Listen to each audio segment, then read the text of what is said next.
Well, hello and howdy. Welcome to Front Range Hockey. My name is CC Hawkley.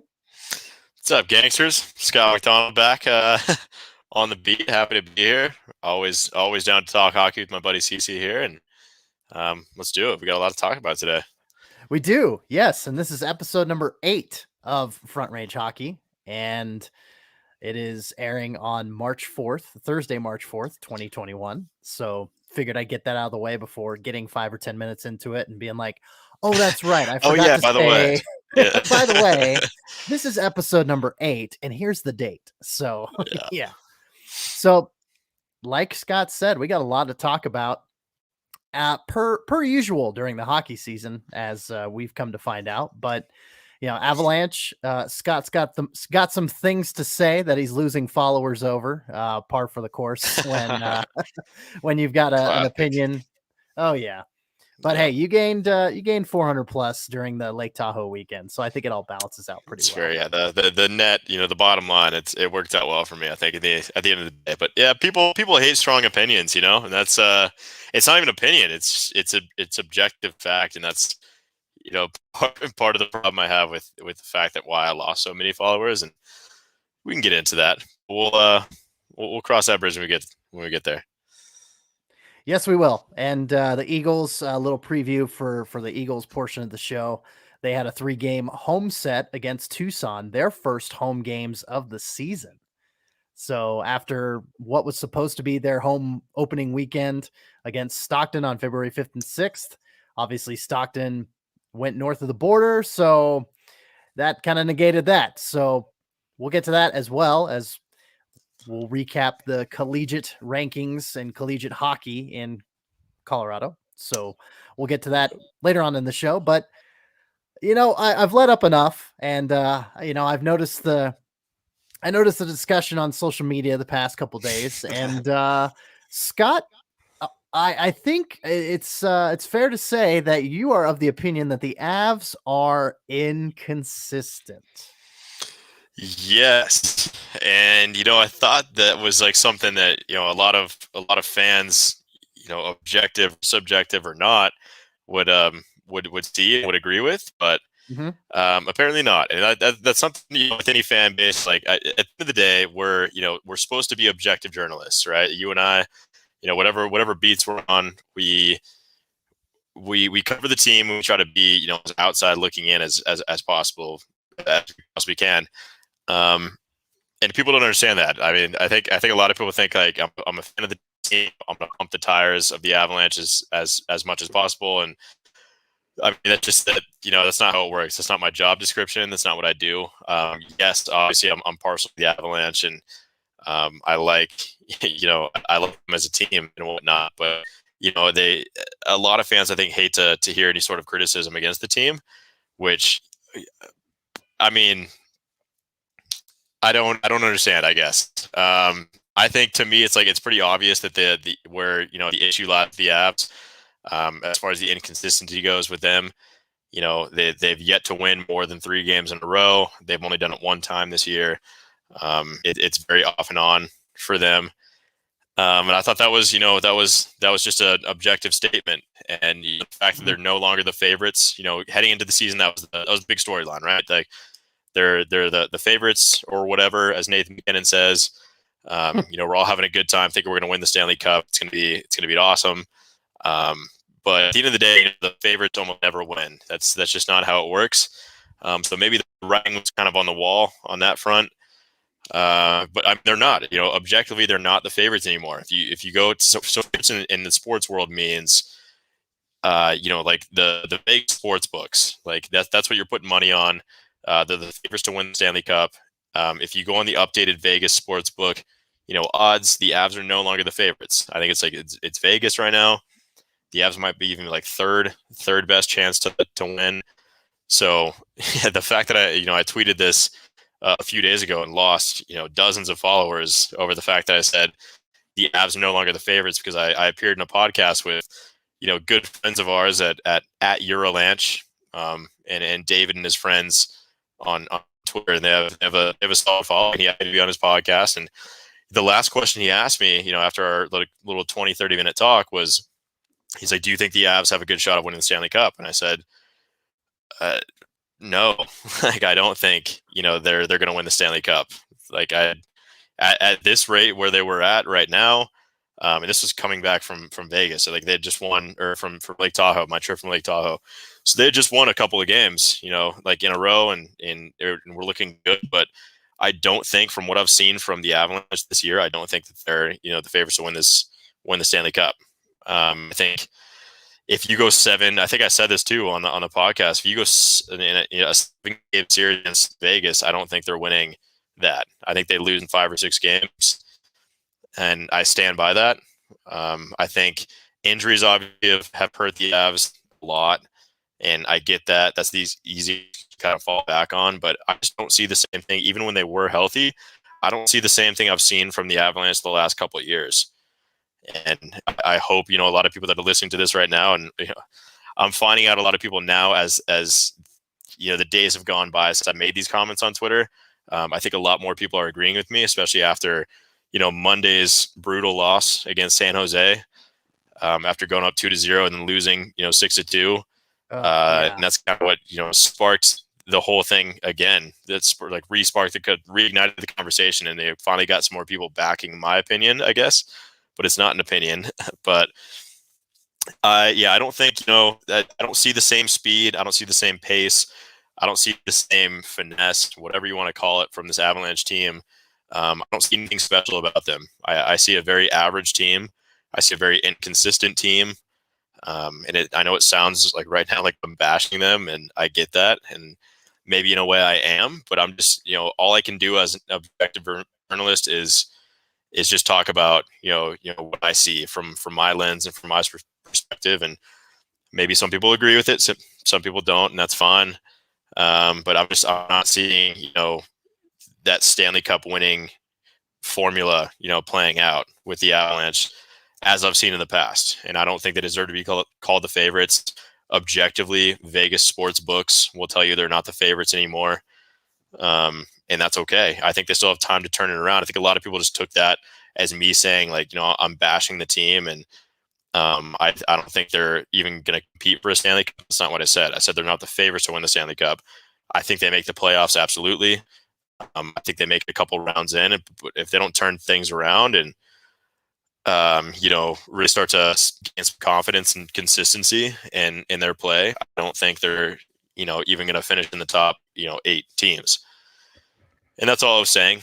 And I think I gained some momentum after Monday's game when they looked great.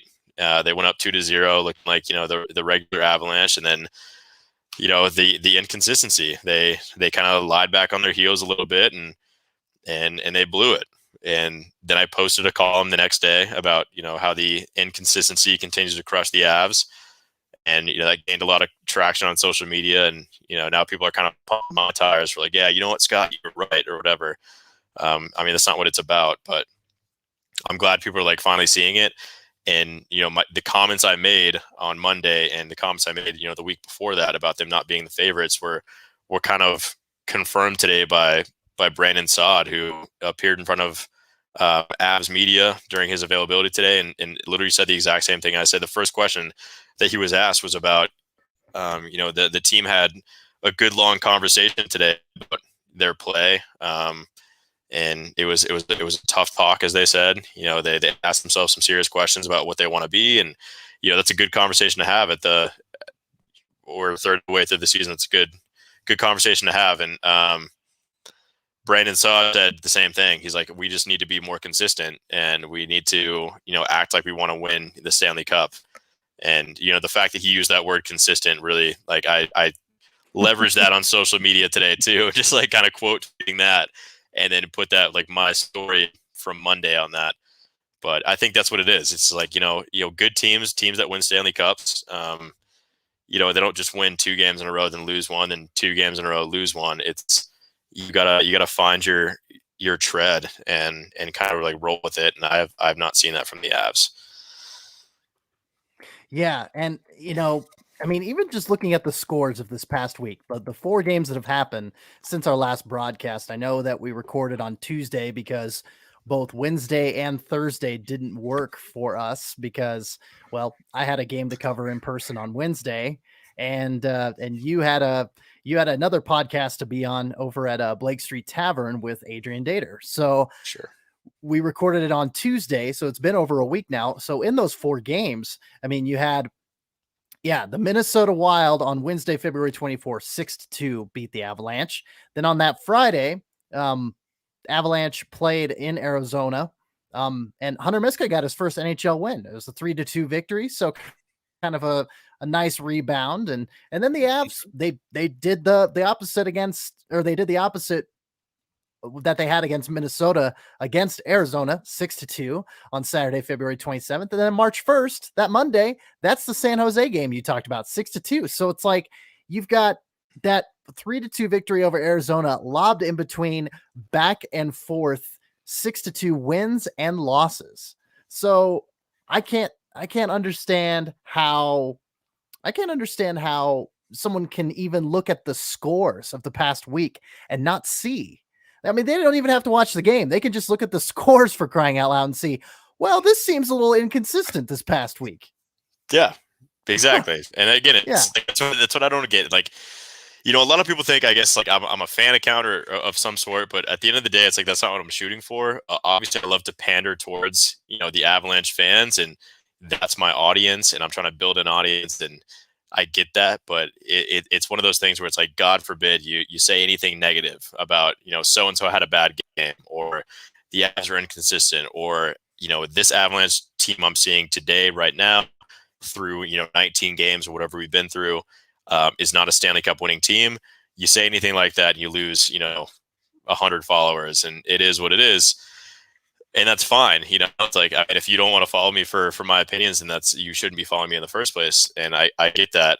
And this isn't about me like losing followers or whatever, but it's about just like, this is me, I guess, preaching to the fans and telling you guys to look honestly at yourself, like in the mirror, like as fans, and just stop being like homers and stop being, you know, blinded to the fact that, you know, the Avs they're going to win the Stanley Cup this year because they were projected to win the Stanley Cup this year. They're the favorites to win the Stanley Cup this year.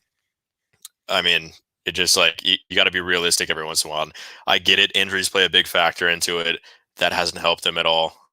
It's been a rough year. You know, the COVID shutdown for 2 weeks didn't help obviously at all either. But even before that, it's just like, I'm not seeing any of the same recipe that I've seen in Stanley Cup teams in the past. And this very same Avalanche team, you know, that we've been watching the past couple of years that have been legitimate contenders, I'm not seeing that same thing. You could even like go down to like a player level. It's like Nathan MacKinnon, you know, has not looked like Nathan MacKinnon through, you know, the first 20 games here of the year. I'm not seeing anything too impressive with him. When we use Greg Cronin's, you know, word all the time about visibility, and you know how guys like Logan O'Connor and Nathan MacKinnon have that visibility because you could see them on the ice all the time. It doesn't matter if it's your first game you're ever watching or your 5,000th game that you're watching. You know, you see a guy like Nathan MacKinnon on the ice, and it's like, wow, he catches my attention. This guy's elite. He looks fantastic. I haven't even seen that. I think most nights, like, I'm not even noticing Nathan MacKinnon is the best player on the ice. Which, ouch.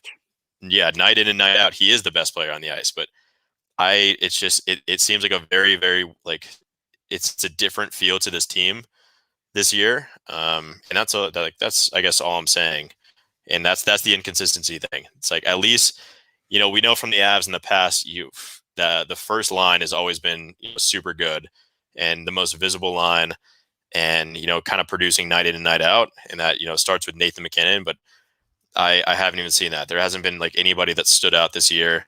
Aside from Philip Grubauer. I think Philip Grubauer has been fantastic. MVP so far for the Avs Yeah, this season. I've said it numerous times too. It's like he's been, you know, unquestionably the MVP of this team.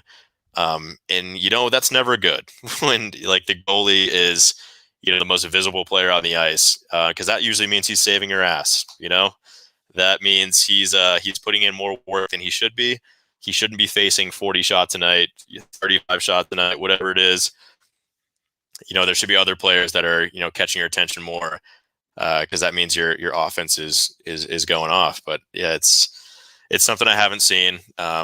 For as good as this team is on paper, and as much as we gassed up Joe Sakic and the Avalanche for having just fantastic depth heading into the season and last season or whatever, haven't seen it. The bottom six has 6 goals combined throughout the entire year, and that's just unacceptable.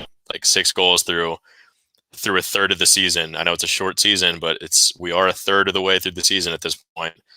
And the fact that you're only getting 1 goal a week from your bottom 6 guys is just not going to cut it, and that's not a Stanley Cup caliber team.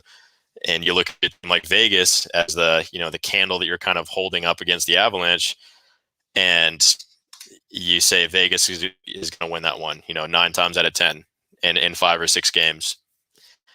So that's the only point I've been trying to make. And of course, there's time to right the ship. There's a lot of time to turn it around, and I'm sure they will, because the Avs do this all the time. They kind of start out a little bit slow, and it is what it is. But I mean, they'll turn it around. They'll find their consistency, I hope. But my only worry is just like it's such a short year that they won't have a lot of time. And you lose 2 or 3 games in a row, you're on the outside looking in. The way the playoffs are set up here, like the Avs are already in 4th out of 4 teams to make the Stanley Cup in the Honda West Division, whatever it's called. And you lose 2 or 3 games in a row, then all of a sudden you're 8 points out, and now you're scratching and clawing your way back. And that's the only concern I have. In an 82 game season, sure, you can afford to get off to a slower start like this, but this year it's just not the year, and that's my concern. I think they'll turn it around, but my only hope is, will it be too late? Yeah, and to figure it out, again, like you said, it's not an 82 game, leisurely pace. It's a sprint. It's not a marathon. It's a sprint through this season, because it's a shortened season, and you don't have a whole lot of time. I think 56 games, isn't that right? 56, yeah. Yeah, so maybe not like a 100-meter dash, but let's call it a 400-meter race as opposed to the mile run. Sure. It's like, granted, yeah, the proportions of that don't exactly add up, but just yeah. Yes, just stay with me on this one. So, but I mean, it's something that, yes, with the new guys coming in this season, your Brandon Sods, and just trying to gel on that second line, and even him admitting that lack of consistency is a problem. It's something that you're honest about, and it's something that I think any fan with a good head on their shoulders is going to realize that you're correct in your assessment.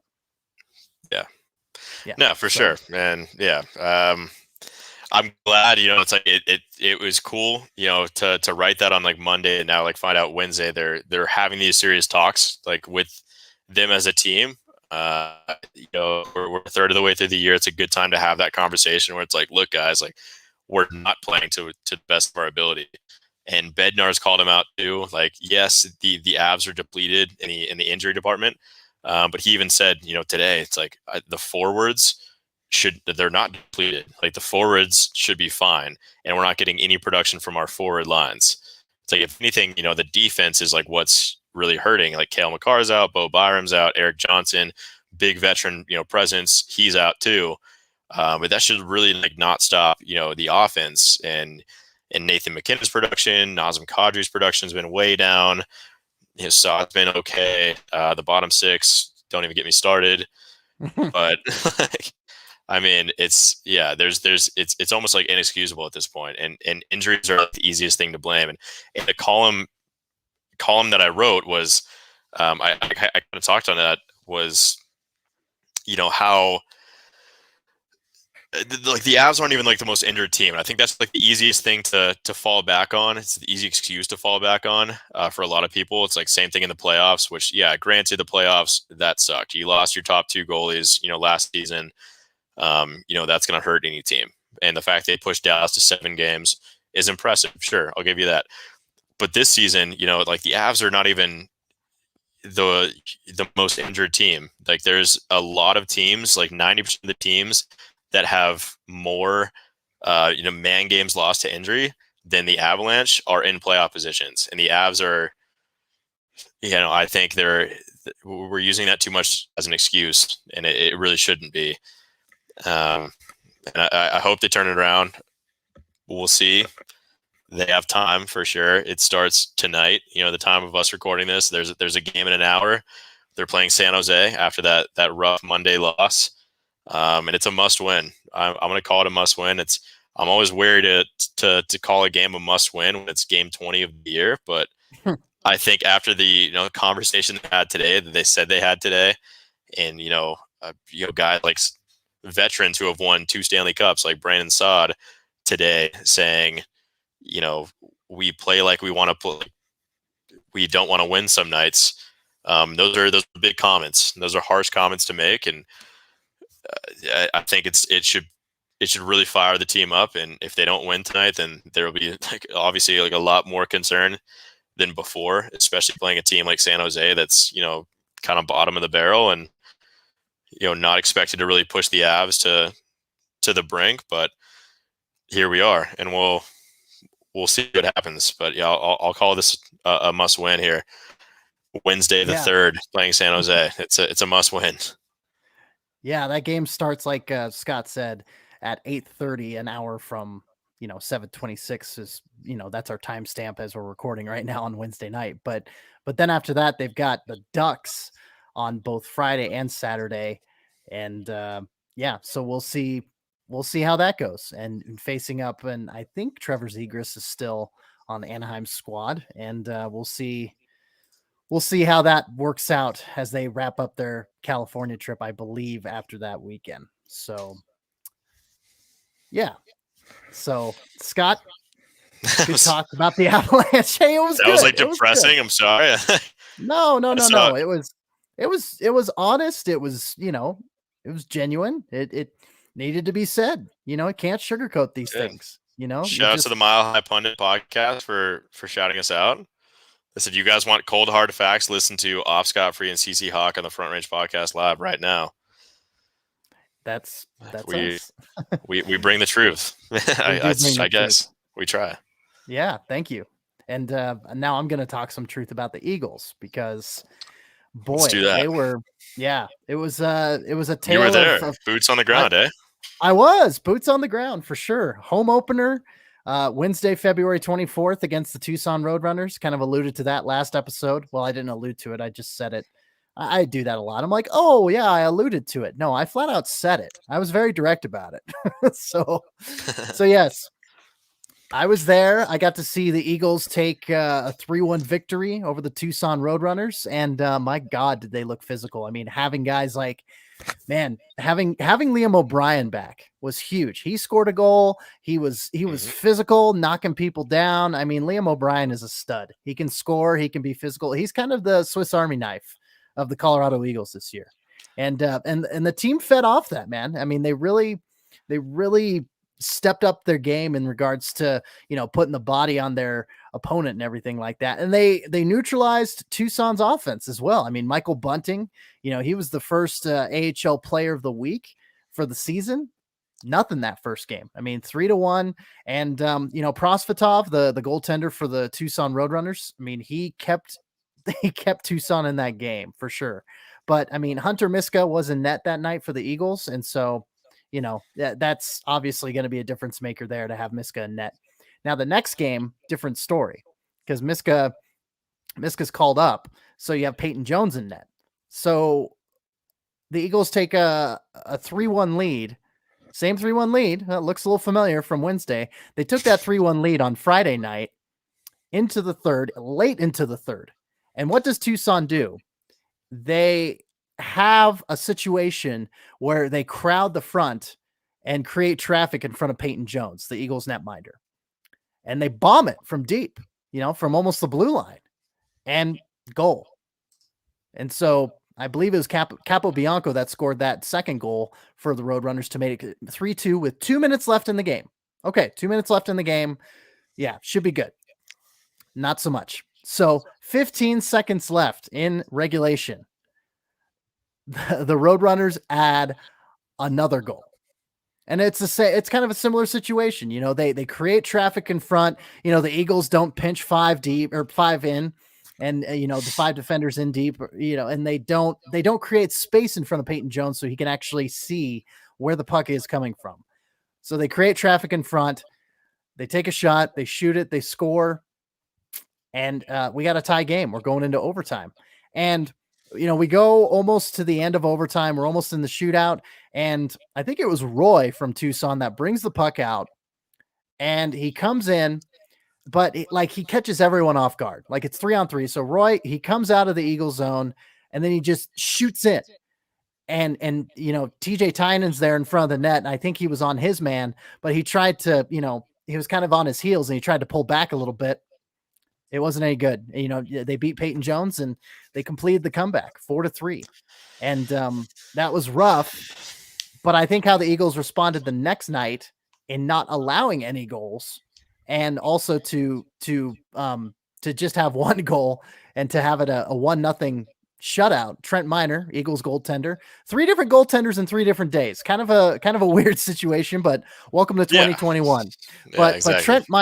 Trent Miner getting his first AHL shutout, getting his first professional shutout, and doing a hell of a job, I think. I mean, aside from the one game where unfortunately his defense kind of let him out to dry against San Diego on the February 20th, 3 goals in the first 5 minutes of the game against San Diego. So I mentioned that a couple episodes ago, but aside from that, I mean, you look at this goals against, I mean, 3-2-2, and then that 6 obviously is a glaring one, but then 0. So, I mean, yeah, he is, he's 2-2-2, and he's got a 2.82 goals against average and a 0.908 save percentage. But from what I see in Trent Miner, like he's a consistent goaltender. And I think that, he's got a promising future at either the AHL, or maybe even the ECHL level, but it's hard to say because he's probably going to go back with the Vancouver Giants once the WHL starts back up. Yeah, that's kind of tough. Goalies are always like really, really hard to predict where they're going to end up, and what their development curve is going to look like, and sure, it's a big notorious thing. I think as far as Miner is concerned, like the Avs have quite a bit of talent, kind of come up with the pipeline. And Miner is like, he's up there, like he's probably top 3 in the system as far as goalies go. But you just never know. You got to give them the experiences like this, and we haven't seen a Noonan yet. We'll see what he can do. We'll see what he can do in the North American game. I'd say he's inarguably probably the Avs number 1 prospect right now as far as goaltenders go. And then of course you got Werner, and then you got Miner as well. So it's good that they have the stockpile going of goalies, but you just never know. It takes them years to develop, and it takes a couple seasons in the AHL. It takes a couple seasons in the the North American game to kind of figure that stuff out, especially if you're a Noonan. And we'll see what happens. It might be a couple years down the road before we see what happens. But yeah, I've been very, very impressed with Miner, especially coming from the WHL, not really having experience in the pro game, to now doing very good work for the Eagles in the AHL, kind of skipping a couple of steps in development. I think that's fantastic, and I'm loving what I'm seeing so far from him. Yeah, and the fact that you got a lot of CHL guys that are Canadian Hockey League major juniors guys that are coming in. Jean-Luc Foudy, I think I've talked about him on the podcast as well. I think he's got flashes of brilliance. He's still working out the kinks of his pro game, but he's contributing. He's got assists. He's contributing points to the Eagles. I don't think he's scored a goal yet, but I think he's got a few apples. He's got some helpers. But throwing guys like Luca Burzan in there, and getting your prospects some time in the pro game, and to show them, hey, this is how it is one level below the NHL, and to kind of give them that experience, and to kind of expose them a little bit to what this kind of the speed of the game, and what this game, what the professional game looks like, as opposed to playing against fellow 16 to 20-year-olds up in Canada. Yeah, we've talked about it quite a few times. Yeah, it's unfortunate, the year we're having in professional sports and just as humanity as a whole. Like, the past year has been hell for everybody. Hmm. But if you're going to take out any positive, especially in the sports realm, I mean, yeah, there's a lot of guys playing in the American League. A lot of guys are getting fast tracked right now to the pro game that would not normally be eligible to do such. And for this, it's great. Like we're throwing them to the wolves a little bit. But again, they're getting fast tracked to what the pro game is like, and you're not playing 16 or 17-year-olds like you're saying as they normally would be right now. Currently.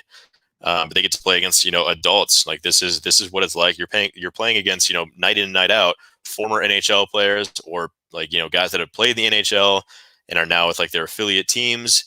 And it's obviously a great experience. Like these guys are 17, 18, and going up against 25 to 30-year-olds. Maybe a little bit younger, maybe a little bit older. And that's going to help your game a little bit. And again, yeah, as I said, like fast track you to to how the pro game is and how the North American pro game is more specifically. So it's good for them, It is. And I wanted to kind of shift real quick before we get into the collegiate side of things. Let me tell you the power play line, the power play one line that the Eagles produced on that Wednesday that I saw. It could have been changed up on Friday and Saturday. I didn't pay that close enough attention, but here's what I saw for the power play one line. Here, let me get my notepad out and kind of It's do a old listen school, eh? button here. Yes. Oh yeah. Yeah. I always take notes by hand for sure. Well, and I was in the stands. That's another thing is that I was in section L, which is, I right, was just right saying, at where the the end. not even the press box, no? No, it's a COVID protocol. Oh, So it was me, Marie okay. Sexton from the rink, and another gentleman that I wasn't that I didn't recognize. So it was us three, socially distanced in section L. So we were Very in nice. the seats. So, but anyway, so here's what I noticed from the power play one line. Let me kind of create a little suspense here. Ooh. Ooh. Okay, so you had Jason Megna, Shane Bowers, uh, TJ Tynan, Greg Patterson, and why am I forgetting 44? Oh, Kiefer Sherwood. Sure would, That's yeah. your first line power play right there. Not a bad PP1. Not a bad PP1, not at all. But I say that to say, okay, that's a lot of firepower. That's a lot of guys that can put the puck in the net. Let me pull this up real quick and tell you how the Eagles special teams, their power play in particular, are doing. They're last in the AHL. 5.9% conversion rate. Out of 28 teams, they are 28th. They have had 2 conversions on 34 chances. Ouch. Yeah. In my couple years covering the Eagles, that's really They nothing new. It's not. Unfortunately, special teams has always kind of been a struggle at the AHL level these past, well, now third season. Yeah, it's kind of the Mhm. same thing for like the Avalanche too. You would think they with the lines they'll throw out there, like it's McKinnon, Burakovsky, like at McCarr, Byram. Doesn't matter who you throw out there. It's like it seems to me they should be scoring 100% or like 90%, 80%. I'll take that obviously, but they're not. Kind of the same thing for the Eagles. Like in the past couple of years, it's as offensively gifted as the Eagles and the Avalanche are. They succeed at the penalty kill like more than anything, which is kind of weird. Yeah. But yeah, I mean, it's one of those things where from on paper, like I mentioned earlier, on paper the Avs should be scoring a lot more goals than they are. Their depth that they've built should be scoring a lot more than they are. Same thing with like the Eagles. On paper, like everything looks great, but unfortunately, most of the time that doesn't translate to on ice performance. And hopefully, it starts clicking soon because that's a great line for the Eagles. Oh yeah. And I guess we'll see what happens, but yeah, it's interesting. It's curious how they're not scoring a lot more than they should be, especially dead last. I would not have guessed that. I haven't checked those stats in a minute, I but dead last I would have said a little bit better than dead last. They were in the bottom third last time I checked. And so when I pulled it up now and took a look at it, I'm like, oh damn, they are at the bottom. Oh crap. Yeah, Yikes. that was rough to witness just now. But you mentioned penalty killing. Let me bring that up real quick before we talk college. So they're about in the middle of the pack. They're 13th out of 28 teams this year. They've allowed 5 power play goals on 29 chances. That's good for an 82.8% kill rate. Now, I want to say this. This is an interesting little thing out of the Pacific Division as well that I noticed on this chart. So San Diego has the most times shorthanded in the AHL currently. So they've got 51 times shorthanded. Second place is Chicago with 48 times shorthanded, but I digress. San Diego's penalty kill is 4th in the league, and they've allowed 51 penalties. That is insane. Like, they've only allowed 5 power play goals and they've had 51 chances. That's a 90.2 penalty kill rate for the San Diego goals, and they are 4th in the league. They're definitely doing something right. I mean, that's definitely an attribute as to why San Diego is doing so well this year. But anyway, just a little sidebar. This is Front Range hockey, not West Coast hockey. So it was just a little thing. I'm like, oh, that's interesting. They've got the most shorthanded, power plays or penalty kills that they have to do. Anyway, I'm all special teams out. So we'll move on. We'll talk a little college hockey here in a moment. But did you have any other thoughts, closing thoughts about the Eagles, Scott? I guess maybe a couple. Okay. From what I've watched of them so far, and just the stats I've looked up and whatnot, probably I guess we touched on it last week too. Probably exactly where I thought they would be at this rate. I think they're like 500, which is it makes sense for the revolving door that is the Avalanche, Eagles, taxi squad that we've seen so far. And unfortunately, it's because the guys have been so hurt. It's hard to find consistency, between both teams that way. So I think 500 is fair, and I think that's exactly where I thought they'd be, where they deserve to be. As far as stats go, Jason Megna, we talked about a few times, is a huge asset to this team. It's not only for veteran leadership, TJ Tynan as well, obviously, just being the old guys, the AHL all-stars that they are, kind of leading this pack. And Megna's played 3 games, scored in every single game so far, and that's awesome. Greg Patterson has been a bit of a revelation, I guess, as far as you trade Ian Cole, you lose that NHL leadership a little bit, but at the same time you now have a guy who can play up and down the AHL and NHL, and has been a surprising offensive revelation to the Eagles, and he's been great on the power play so far, which is not saying too much because the power play is not that great yet, but yeah, he's doing he's scoring most of the goals for their power play. Like that's it's saying a lot. But yeah, I mean, there's eventually when you look at it, there's a couple guys that are surprising me, and I'm liking what I'm seeing from them. But as a team, we're kind of exactly where we expected them to be, and we're only 7 games into the year. Nothing to freak out about. Same thing that I'm trying to say about the Eagles or the Avalanche. Sorry, yeah, they're not playing. Yeah, exactly. Tomato. They're playing the same way, but nothing to worry about. We're still pretty early on in the year, but I would like to see a little bit more from both teams, and in particular the Avalanche. And don't if you're watching on video live here, don't mind me checking my phone and everything. I'm also running the Full Press Coverage AHL account, and so I'm trying to retweet our newest correspondent, Paige Seward, covering the Stockton, quote unquote, Stockton Heat up there in Calgary. And Stockton, yeah. No. Sean and I on the Calder Farmstead. It's like the Los Angeles Angels of Anaheim. It's going to be the Stockton Heat of Calgary. That's how I like that. That's how we've dubbed it for the season. Yeah, isn't that great? That works well. Stockton Heat of Calgary. So Paige just finished up covering that game. Just a little Canadian division thing. Just a little sidebar here.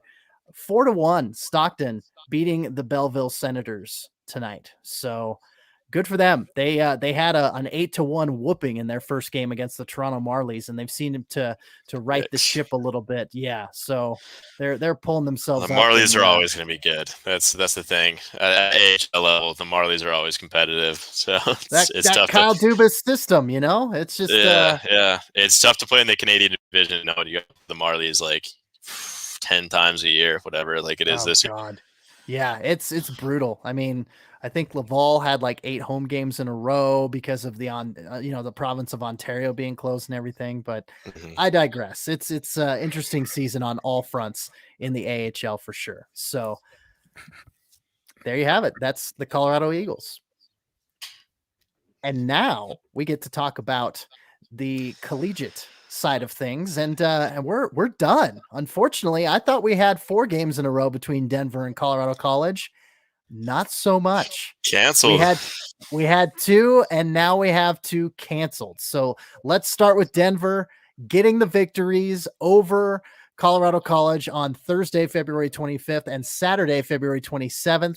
That first game was 5-1. That second game was 4-0, taking the gold pan in convincing fashion. So yeah, those 2 games that we had after that, March 4th, Thursday, March 6th on Saturday, split between Magnus Arena there in Denver and the World Arena in Colorado Springs, canceled. Yeah. And I couldn't find any news about it. I'm guessing it's probably because of COVID protocols. I think so. Man, Yeah. I got an email from the PR about it, and honestly just deleted it. I didn't I didn't actually like read Didn't it. even open it. Oh, I think brutal. it said something about it was like COVID protocol. It's just canceled. Which it's happened, obviously I got the schedule pulled up right now, like, 4 or 5 times like this year. And that's Yeah. like to be expected, with the COVID and everything that's going on. But good for them for getting the gold ban and finishing out the year and convincing fashion. It's good to see them get a couple W's, heading into the off season. Yeah, that's it. That's it for the collegiate season for all 3 Colorado College teams. So Denver finishes the year 9-12-1, 6th place out of 8 teams in the NCHC.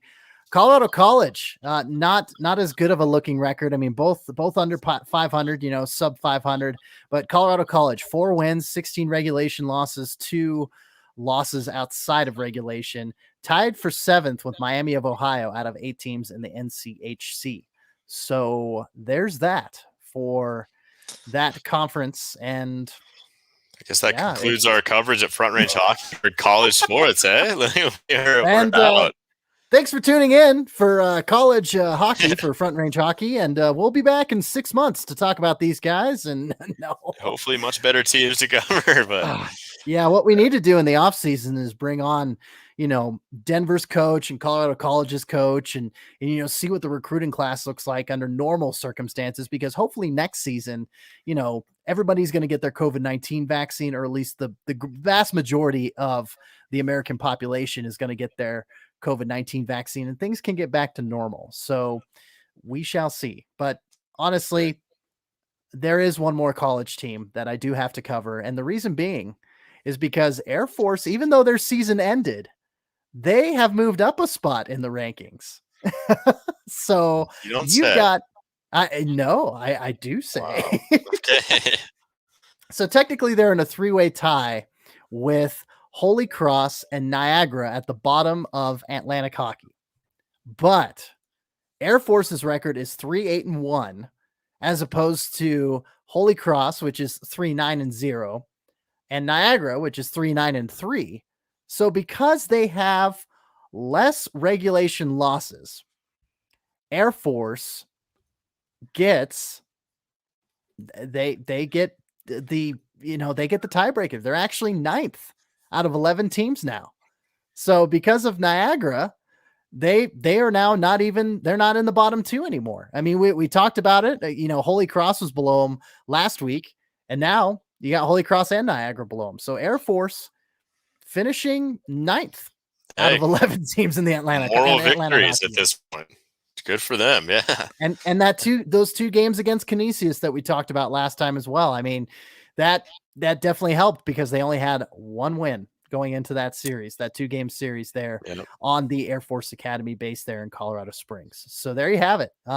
By the way, speaking of Colorado Springs, if you haven't had a chance to check out our header on the Front Range Hockey Twitter page, which is, as you can see scrolling below, at Front RNG Hockey, that's a picture I snapped at Pikes Peak earlier this week, and it is gorgeous. It is so gorgeous down in Colorado Springs right now. It is a great picture. Yeah. Thank you. I love it. Yeah. Well done. I was, it was my day job. I was doing a delivery down there in Black Forest actually, and so I was coming back on Highway 83 there.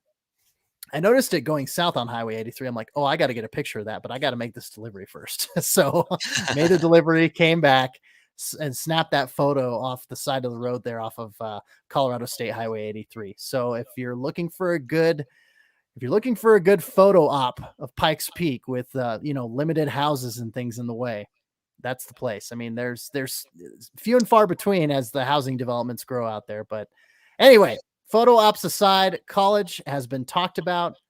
It's time to finish the show and ask the feed. So here we go.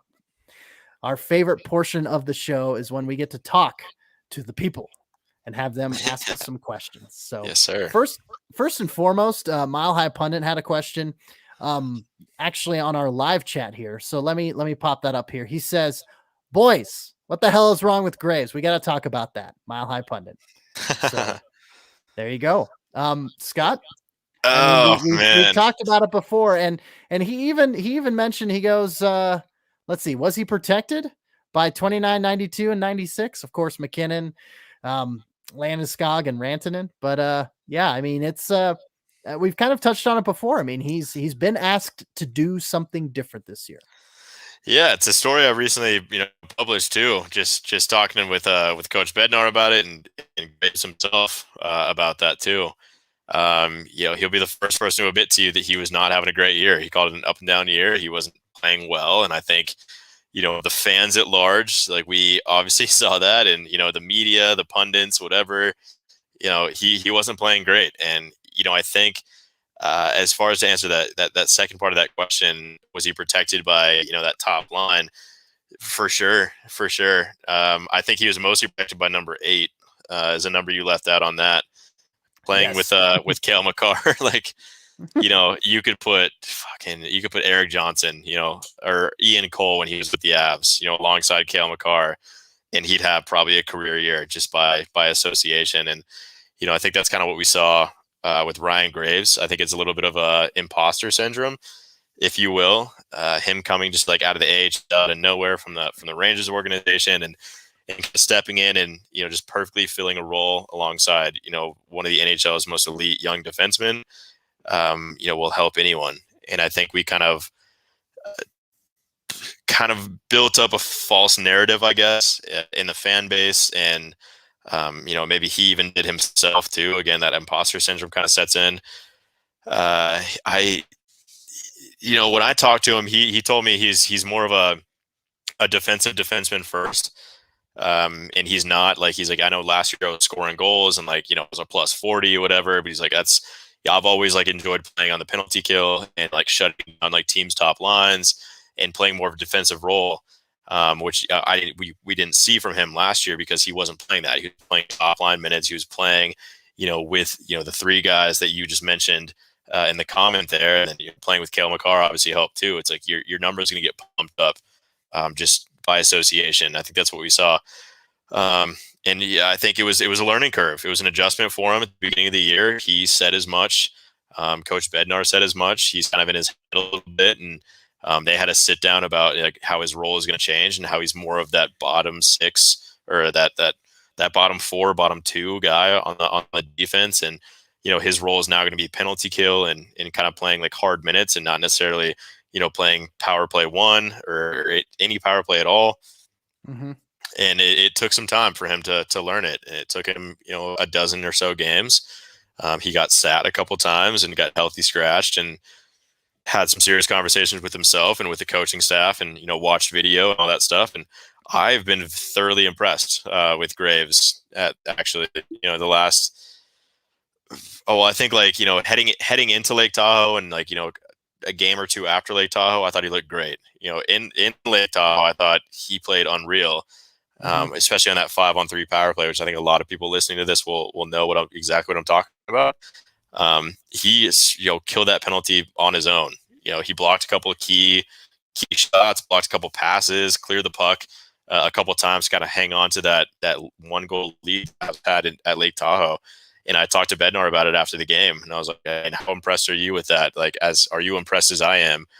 Essentially, is what I asked him from that 5-on-3 penalty kill, and he gave me just like a long 2 minute, just like he's proud of the guy for taking exactly what he said, like taking those conversations to heart, and like he worked on himself to get better, and now he's getting gifted with playing 23, 24, 25 minutes a game or minutes a night, and he's earning that role, and he went from I think first 10 games of the year, first dozen games of the year, playing like 16 minutes on average, and it was like a -4 or something like that.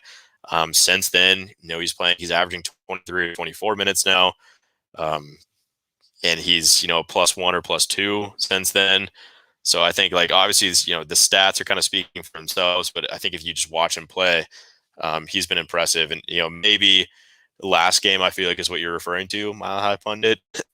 Like Mhm. he got kind of blown up a couple times in that 6-2 loss, but so did everybody. There's a couple times he kind of got caught flat-footed, and I get that. It's easy to like blame him for that. It's an easy target, but I think the team, it was defensive coverage in general was just not great. But I don't think you could like really pin that on him. But in general, he's trending in the right direction, and I don't really have too much of a problem with Ryan Graves and where he's at right now versus where he was beginning of the year, because he was bad. But I think he's been very serviceable, very solid, and he's kind of stepped back up to the plate, especially with the Cale Makars and the Bo Byrams and the Eric Johnsons being out. I think he's being asked to play with a lot of different guys. He's played with every single like Avs defenseman, I think, this year except for Cale Makar, and it's kind of tough to forge those relationships, those bonds with your line mates when you're getting moved around all the time. But I think he's done very well, and I think he's taking this learning curve very seriously. He's seeing improvement. I think that's all that matters at this point. Very thorough answer. Very, very well done in regards to No, you're good, Long-winded. man. Yeah, yeah, no, thorough. I prefer thorough Okay. Yeah. because I myself can be long-winded, so I I'm wish not I was that long-winded. thorough in college essays. Like I always like struggled. I always struggled to hit the word count, but now it's like, fuck, man. I'm having to cut back on a lot of the shit that I write.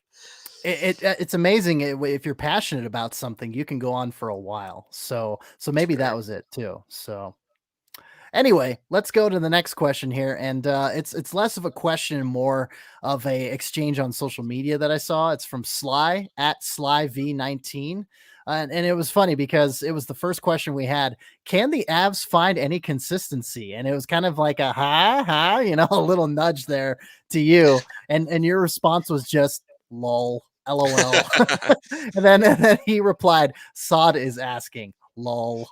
So anyway, I just wanted to share that before we actually got to the other questions because we've covered inconsistency. So, and you did too at length, both on this program and in written form. So, Sure. anyway, Derf Zuki, that's DERFZUKI at DUERFZUKI. Do you think Sakic will be active nearing the trade deadline? And if so, what do you think he'll be on the market for? It's a good question with injuries and things like that. I mean, we've kind of tackled it before that we don't think he's going to be that active, but I mean, thoughts? Any changes on that, Scott? Man, I don't know. Like it's tough, and it's gonna be wholly dependent on when these guys come back from like injury.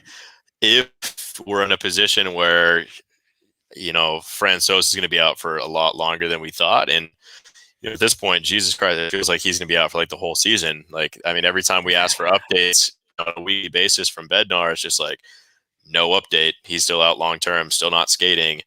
And I think if we get down to the trade deadline, whenever that is, I don't even know. Like, schedule's all thrown off this year.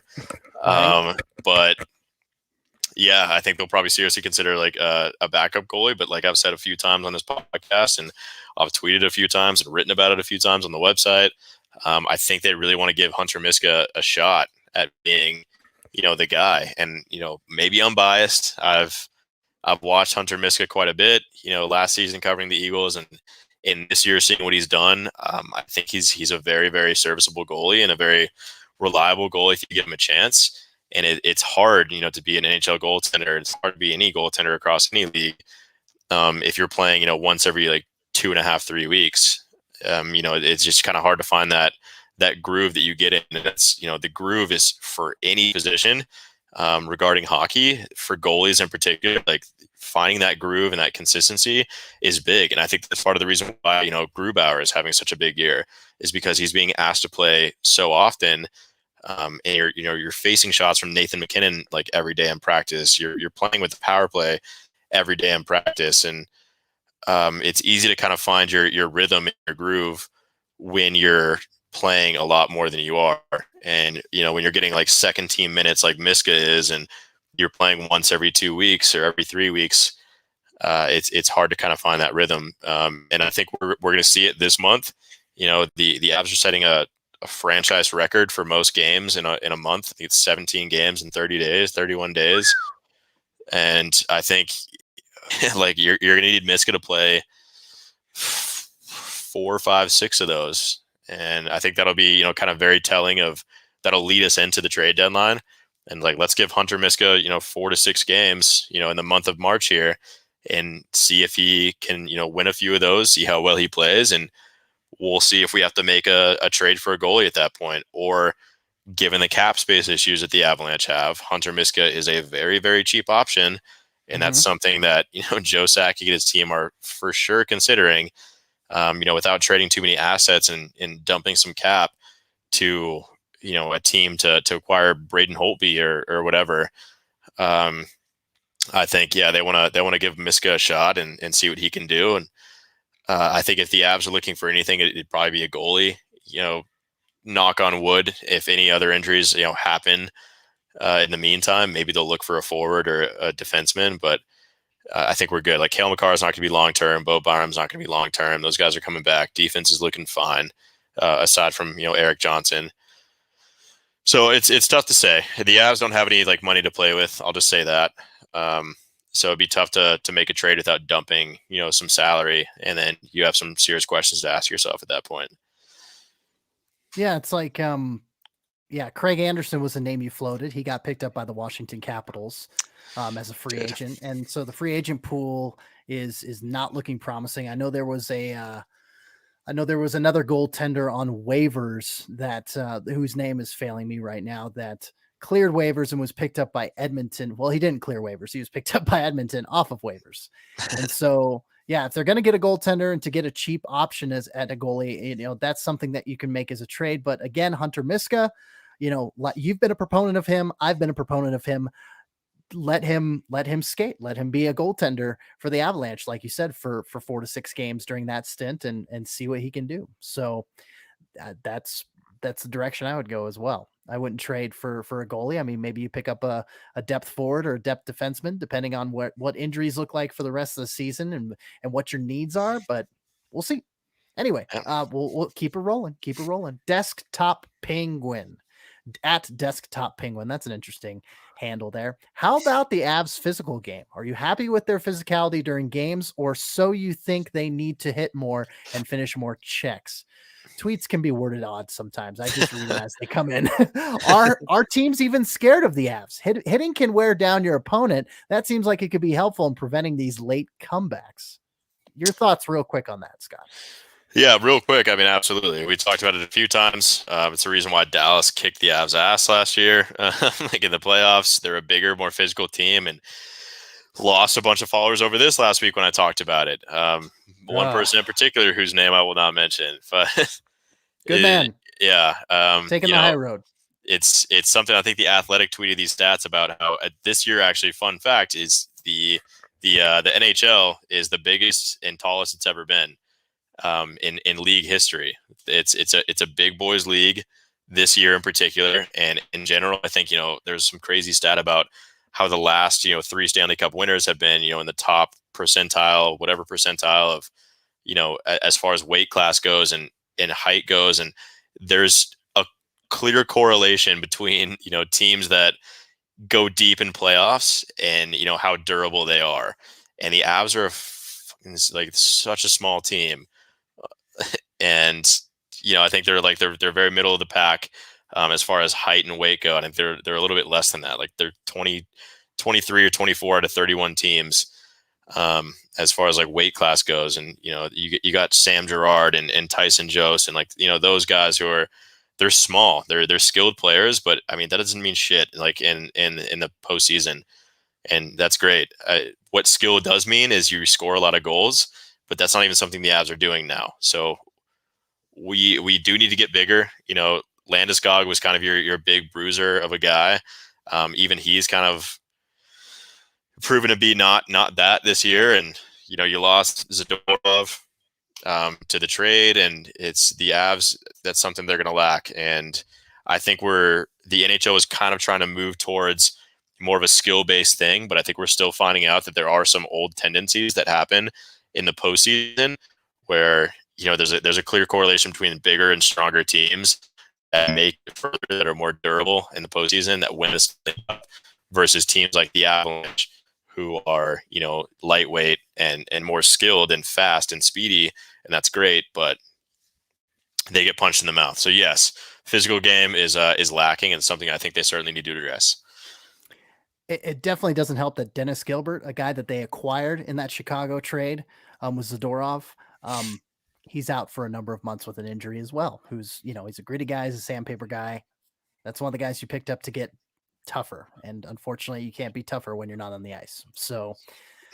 Next question, second to last question. Ump Wire at UMP Wire on Twitter. How about Kadri? He's a minus 13. They typed out negative 13. It's just the math person in me. He's a minus 13, and he is still taking up minutes and on the top power play line. Now, personally, I think that's a carryover from the struggle that second line had in the beginning of the season, and continues to have now that the Avs are inconsistent. Is that on base, Scotty? I would for sure say that's definitely a thing. My question to you, umpire, is who would you put on the power play line? I think that's a very fair question. Like just giving it right back. Exactly. I mean, it's one of those things where you're not getting depth scoring from anybody at this point. Outside of McKinnon and those skilled guys, Kadri's your next best option. He's a guy you have to throw on the line. You're not throwing anyone from the bottom 6 on your power play line. They haven't deserved that. They haven't proven that they deserve to be in that spot yet. So yeah, I mean, like you said, CC, the minus 13 is, it was a rough start for that second line. They allowed a lot of goals, and they kind of had their stern talking to from Coach Bednar, and they turned it around. They had a couple good weeks there with Saad and Kadri, and they kind of finally found their groove. I think they're still recovering from that, but I think in general the team is getting scored on more than they're scoring, and I think across the board there's going to be a lot more minuses than there should be. As far as top power play unit, I wouldn't change anything, because that's your best option right now. And quite frankly, plus minus, as I'm learning from the analytics guru himself, Sean O'Brien, plus minus is kind of a garbage statistic in regards to measuring a player's worth. It doesn't mean shit. Yeah. Thank you. I'm glad you. Yeah. I kind of pussyfooted around that because I wasn't sure your exact opinion on that, Scott. But Scott so eloquently put it, it doesn't mean shit. So there you go. Yeah. All right. Last question. Gary Thurner at Gary THURNER. What is the current situation with the Avs goalie prospects? This will be a quick one. Are there any in the pipeline, and when can we reasonably expect to see them at the NHL level? I mean, hell, you have Peyton Jones that is making time on the taxi squad. Penn State product, signed an AHL deal, signed an NHL deal after doing that. And then, of course, you've got Trent Miner, who's doing fairly well at the AHL level for the Eagles, who is going to go back to junior soon. And like we mentioned, Eustace Anunin and Eustace for all. Yeah, I mean, you just like touched on it. We all kind of touched on it like in the beginning of the podcast. Yeah, all the guys that you just mentioned, there are quite a few goalie prospects in the pipeline, but which one will rise to the occasion, that remains to be seen. And it's oftentimes the most surprising option is the one that kind of surprises you the most. So we'll see. The Avs have their their number one guy, their number one prospect as far as goalies go. But we'll see if that sticks. It could be Miner. Miner could be the goalie in 2025 that's, taking Grubauer's job or whatever. And it's just, goalies are so hard to predict, and it's almost not worth even like talking about goalies until we start to see them at least the AHL level and then getting a few NHL games. So right. And that reminded me, talking about that, it reminded me that there was a question from Karen in here. Karen Sherritt, that's right. She asked, why are Miska or Werner not being played? Your thoughts? Miska obviously got his first NHL win earlier this week. Well, actually last weekend, Friday night. And Werner, he's kind of just a taxi squad guy right now. And so, yeah, I think Miska will get his games like we just mentioned a couple minutes ago. I think he'll probably get a handful of games in this busy month of March, just to see what he can do for one, and see if Joe Sakic really needs to look into the trade market for a backup goalie, or if we decide that if Francouz is a month or two out, can we ride Werner or a Miska as the backup for the next few weeks? We'll see. That remains to be seen. But I fully am invested in Miska. I think he's great. Werner, I'm not sold on. We could talk about that in a different podcast, but yeah, I think we'll see a lot more games from Miska, and I think he could prove his worth, and he'll get every opportunity to do so as well. And Karen, again, thank you for asking that question. I almost oversaw that, and you're a dedicated listener, so I didn't want to neglect that. So we appreciate you, Karen. But the fact is, and Scott has mentioned this before, and I saw it last season too, Miska earned his way into that primary goalie spot for the Eagles last year. It was him and Werner, and Miska was your primary goaltender. And so he was a top 10 AHL goaltender. So why not give him the shot and have Werner be that taxi squad guy while Francouz is out? So yeah, thank you. That was a good question, Karen. We appreciate it. So kind of a nice little cherry on top of that goaltending conversation that we just had to finish up the show. But totally. Last but not least, not another question, but I did have the creator of our logo, JV1473. He left a comment for us, and he said, just popping in to say hi, have a good podcast.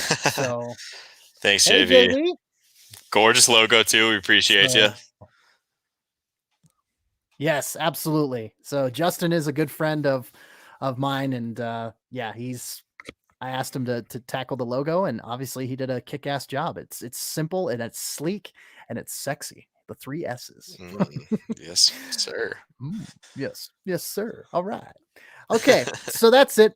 That is it for episode number 8 of Front Range. Wow. Okay, I'm forgetting how to talk to end the episode. Let's not do that. French. French range hockey. Oui. Bienvenue, French range hockey. No. Front range hockey. We're in Colorado. Thanks for tuning in. We appreciate it. Don't forget to follow our show on pretty well any major podcast platform, Google, Apple, Stitcher, etc. Obviously, we're on YouTube. We're broadcasting it live there. I think I'm just going to repurpose this YouTube channel. It's CC Hawkley right now, but I think I'm just going to repurpose it as Front Range Hockey. I mean, why not? I mean, I only have a few videos on there that aren't Front Range Hockey videos. So stay tuned for that. Might do a little rebranding. IDC. I don't know. Or IDC. I don't care. Okay. We don't care about anything here. Yeah. IDC. Meh. Yeah. I'm trying to be hip with the acronyms, but okay. Give our Twitter account. Wow. Frick. I can't talk. All right. Cut. We're done. Oh, it's live from the top. Okay. We'll do it live. Follow our Twitter account. You can see it scrolling below at Front RNG Hockey. And Scott, I'm going to bump it over to you before I screw up any more words. Where can they find your work, and where can they find you on Twitter? I mean, it's in your little caption there on the side. True. If you're watching the video podcast, I'm getting so good at Boom. this. At off Scott Free. Boom. Boom, right there. On Twitter, that's at 0FF Scott Free. Always there all the time. It's a good time. Interact with as much people as possible. Other than that, find me at coloradohockeynow.com, posting on the regular, trying to bring you the very best coverage we can regarding the Avs and all the hot takes, by the way. So many hot takes, especially regarding how inconsistent and awful, just atrocious the Avalanche have been. And I hate the Avs, and they're so inconsistent and garbage, and they're not going to win the Stanley Cup ever. If you want opinions like that, then yeah, go ahead and follow me on Twitter, and we have a good time over there. Easy on the snark there, bud. I know you got to dial it back a little bit, and we're getting towards the end, getting towards game time with San Jose. No, you're good. You're good. I can, if you're getting a little pushback, I can see why the snark dial went up a little bit. So no worries. Just calling it out. Just calling it out. So, all right. Well, my name is CC Hawkley, as y'all know. You can find my written work at Full Press Hockey. That's www.fullpresshockey.com. Pretty straightforward. Check out this and a ton of other great hockey podcasts, plus other great sports pods on the Full Press Radio Network at www.fullpresscoverage.com. My other hockey podcast, the AHL one, the Calder Farmstead, you should probably go check that out. Me and Sean do a pretty good job as well. So, as a part, okay, I gotta finish strong. Here we go. This is the longest one we've done so far, so it's probably that's what it is, guys. We charge our batteries for like 59 minutes, and we get to that 60th minute, and then it's just like, oh fuck, we're in low power mode, right? Oh no, low power mode. Yeah, here we are, 10 minutes overcharged. Like we're on 1% right now, guys, and we're giving it our best. So we need to get to the charger. Do it now. Do it now. Get to the charger. Yeah. And now I'm doing Arnold impressions. So here we go. Yep. Let's wrap it up. Let's bring it home. Thank you guys once again for listening to the Front Range Hockey Podcast. Guys, gals, and non-binary pals. For Scott McDonald, I'm CC Hawkley. Stay colorful, my friends. Take care. Bye. Have a good night. Bye.